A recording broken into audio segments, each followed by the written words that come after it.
Hi friends, life of সদীপের চ্যানেলে তোমাদেরকে আরও একবার স্বাগত। আশা করি তোমরা সকলেই ভালো আছো আর আমরাও ভালো আছি। তো আজকে হচ্ছে কালী পুজো, আর কালী পুজোর দিন আমাদের বাড়িতে খাওয়া দাওয়া হয় হচ্ছে নিরামিষ। কোনো রকম আমিষ কিচ্ছু খাওয়া হবে না, সব কিছু নিরামিষ। আর মা ঠিক করেছে নিরামিষ খিচুড়ি, আর তার সাথে থাকবে হচ্ছে পাঁচ তরকারি, পাঁপড় ভাজা আর পায়েস। পায়েসটা নাকি আমাদের কালী পুজোতে মা খায়, মানে মা যখন ছোট ছিল তখন মাদের বাড়িতে হতো, সেই থেকে মা নিজেদেরও বাড়িতে মানে আমাদের বাড়িতেও বানায়। এটাই হচ্ছে আজকের মেনু। তো মেনুটা রান্না করব ঠিক করেছি আমি, আর আমার ইচ্ছে যে মেনুটাকে আজকে আমি রান্না করব একটু বাইরে, মানে ছাদে। আমি আগেই বলেছি যে মানে আমার একটু সানলাইট এখন একটু বেশিই পছন্দ, বাইরে এরকম রোদে রান্না করতে। তবে আমাদের এই ছাদটাতে দেখো খুব একটা বেশি কিন্তু রোদ পড়ছে না, হালকা আর কি রোদটা, খুব একটা রোদ নেই। তার জন্য আমি ঠিক করেছি যে আজকে ছাদে আর রান্না করব হচ্ছে আমি। আরও একটা কারণে এখানে রান্না করা, যেহেতু এটা নিরামিষ রান্না, তো রান্নাঘরটা হচ্ছে আমিষ রান্না করা হয়েছিল আগের দিন, সেই কারণে আর কি রান্নাঘরটা ইউজ হবে না আজকে। তো মানে রান্নাঘর ইউজ করলে রান্নাঘরটা ভালো করে প্রথমে ক্লিন করে নিতে হতো, তারপরে ইউজ করতে হতো, তো সেটা অনেক সময় সাপেক্ষ ব্যাপার। তো আমি ঠিক বললাম যে না, ঠিক আছে, বাইরে রান্না করব, বাইরে ছাদে। তো তাই এখানে আমি বাইরে রান্না করছিলাম, আর রান্না করতে করতে দেখো আমার মানে আমি কোনো অঘটন ঘটাবো না সেটা তো হয়ই না, তার জন্য আমি রান্না করতে করতে মশলাটা ফেলে দিয়েছিলাম। তো সেটাই তুলছি আর কি। আর মানে মশলা টশলা তুলে ঠিকঠাক করে রান্না করতে হবে আমার উপর একদম। আর বাড়িতে দেখো, আমাদের বাড়িতে কিন্তু আমার বাবা, আমার ভাই আর আমার বর মানে শুভ, তিনজনেই কিন্তু বড় বড় মাস্টার শেফ। তো এরা যদি বলে যে হ্যাঁ রান্না ভালো হয়েছে, তার মানে রান্না ভালো হয়েছে। আর এরা যদি মানে কিছু একটা বলে যে না মোটামুটি, তাহলে ভাবতে হবে রান্না খারাপ। তাই আমার উপর প্রেশার থাকে, আমার এবং আমার মায়ের উপর খুব প্রেশার থাকে যে রান্না ভালো করতে হবে।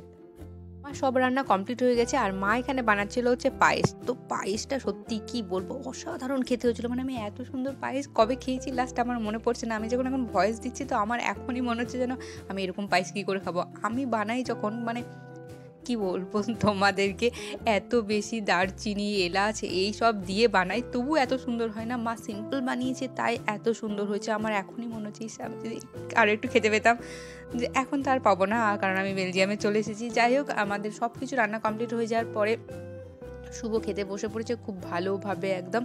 আর ব্যাপারটা হচ্ছে এখানে যে খাটটা রাখা আছে, সেই খাটটাতেই মা বললো যে এই খাটটাতেই সবাই খেতে বসে পড়ো। আর এই যে উপরে যে বিছানা চাদরটা দেখছো যেটা পাতা আছে, সেটা পরে মানে খাওয়া দাওয়ার পরে কেচে দেওয়া হবে। আর এই যে এখানে পায়েসটা নিয়ে বসেছি, পায়েসটা এত সুন্দর হয়েছে। মানে এইখানে অ্যাকচুয়ালি পায়েসটা কিন্তু বেশি নেওয়া হয়েছিল আমার আর শুভর জন্য, তো শুভ পুরোটাই খেয়ে নিয়েছে। যাই হোক, দুপুরবেলার কাজ কমপ্লিট হয়ে গিয়েছিল। তারপরে এটা হচ্ছে সন্ধেবেলা। তো সন্ধেবেলা আমরা মোমবাতি জ্বালাচ্ছিলাম। অ্যাকচুয়ালি যেদিন 14 শাক খাওয়া হয় সেদিনই ওই 14 প্রদীপ জ্বালানো হয়। তো সেটা মা জ্বালিয়ে নিয়েছিল আগের দিন। আর আগের দিন তো আমরা মানে শ্বশুরবাড়িতে ছিলাম, তারপরে আসার পরে টুনি লাইট নিয়ে এত ব্যস্ত ছিলাম, কখন যে মা জ্বালিয়ে নিয়েছে 14 প্রদীপ আমি জানি না। তবে আজকে আমি বললাম যে না, আমি একটু মোমবাতি জ্বালাবো। তার জন্য আমি এখানে মোমবাতিগুলো যে বেঁচে গেছিলো, যে মোমবাতিগুলো, কারণ আগের দিন মা মোমবাতিও জ্বালিয়ে নিয়েছিল, সব কিছু হয়েছিল, একটা প্যাকেট জাস্ট আমার জন্য রাখা ছিল। তো এই মোমবাতিটাই আর কি আমি জ্বালাচ্ছি এখানে বসে বসে। আর চারিদিকটা দেখতে পাচ্ছ খুব সুন্দরভাবে সবাই কিন্তু টুনি লাইটগুলো জ্বালিয়েছে। তো বেশ ভালো লাগছিল দেখতে, মানে সত্যি এরকম লাইটিং চারিদিকে, তারপরে মোমবাতি সব কিছু দিয়ে কিন্তু খুব সুন্দর লাগছিল দেখতে। আর এখানে আমি আছি, ভাই আছে, মাও আছে, কিন্তু শুভকে দেখা যাচ্ছে না। কারণটা কি, ও খেলা দেখছে। আজকে আবার একটা খেলা আছে ইন্ডিয়ার সাথে, আমার এখন মনে নেই, খেলা হচ্ছিল, তো সেই খেলা দেখতে ও ব্যস্ত। ও এক মুহূর্তের জন্য বাইরে বেরোয়নি।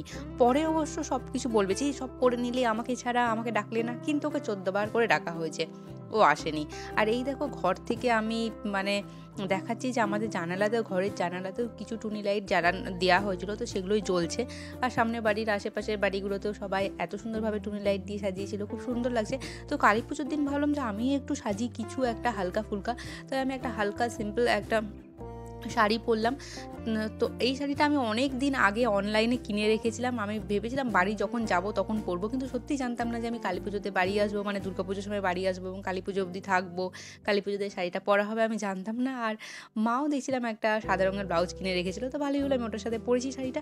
আর পরে আমি শুভকে বললাম যে চলো একটু ঠাকুর দেখাচ্ছি, ও তো আসলো না। তো আমি আর আমার মা আমাদের পাড়ার ঠাকুর দেখতে এসেছি এখানে। আসলে এখানে মা ভোগ দিয়ে গেছিলো, তো সেই ভোগের প্রসাদটা নিতেই এসেছিলাম আমরা দুজনে মিলে। আর এখানে পুজো হয়ে গেছে আমাদের পাড়ার ঠাকুরের, তো সেখান থেকে আর কি ভোগের প্রসাদটা নিয়ে ঠাকুরটাকে দেখে তারপর আমরা বাড়ি যাব। কি সুন্দর লাগছে না ঠাকুরটা দেখতে, পাশেও দুটো করেছে। অবশ্যই এর পরের দিন, এটা হচ্ছে পরের দিন আমরা ছিলাম শ্বশুরবাড়িতে। সেই দিনকে আবার আমার শ্বশুরবাড়ির পাড়াতে কালী পুজোতে খাওয়া দাওয়া হয়। এখানে আবার একটু বেশি ভালো, কালী পুজোর সময় আমাদের পাড়ায় কোনো রকম খাওয়া দাওয়া হয়নি, তবে আমার শ্বশুরবাড়ির পাড়ায় বেশ ভালো খাওয়া দাওয়া হয়েছিল। ভালো মানে এখানেও আমরা ভেবেছিলাম হয়তো খিচুড়ি দিবে, কিন্তু না, এখানে সাদা ভাত, তারপরে পাঁচ তরকারি, মুগের ডাল, বেগুন ভাজা, খুব সুন্দর খাবার হয়েছিল। আমার এরকম ধরনের নিরামিষ খাবারও কিন্তু খুব ভালো লাগে, তো এখানে আমরা খাবার খেতে এসেছিলাম। আমরা এবার খাবারটা খেয়ে নিই আর ভিডিওটা এখানেই শেষ করছি। কেমন লাগলো অবশ্যই জানিও। দেখা হবে নতুন আরেকটি ভিডিওতে। ততক্ষণের জন্য বাই বাই।